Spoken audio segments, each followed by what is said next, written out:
গরু চুরি করতে গিয়ে ধরা পড়েছে বিশিষ্ট গরু চোর আগে আমরা সরাসরি আল্লাহ তার নামটা ঠিক করে আমার নাম নবাব। নবাব দুঃখিত দর্শক ওনার নাম নবাব আমরা সরাসরি চলে যাচ্ছি নবাবের কাছে আচ্ছা নবাব ভাই আপনি কালকে রাতে ধরা পড়লেন কিভাবে যদি একটু বলতেন প্লিজ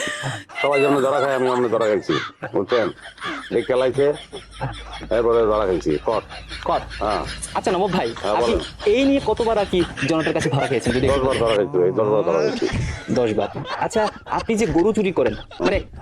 গরুটাই কেন চুরি করেন এটার মোটিভটা কি যদি একটু বলতেন নিশা নিশা আপনি যদি আমার কোটি টাকাও দেন আমার যে একটা ছাগল চুরি করে যাবেন না ওইদিকে আমার নিশা নাই নিশা বুঝেন না একজন মানুষের একটা নিশা থাকে হ্যাঁ মদের নিশা গাঞ্জার নিশা আর অনেক খাচ্ছর খাচ্ছর নিশা থাকে মানুষের সেই জিনিসটা করলেতেছেন হ্যাঁ জুতার মালা গলায় বাইরে লিবো তো এটা বাইরে লিবো না হ্যাঁ সংসার থেকে তো সম্ভাবনা আছে টাকা দেন টাকা মানে টাকা দিবেন না আপনি আমার ইন্টারভিউ নিতেছেন ইন্টারভিউ বাইরে লিবো আপনারা তো ইনকাম করবেন আমার ইচ্ছে ইনকাম করবেন টাকা না দিলে আর একটা কথা বলবো না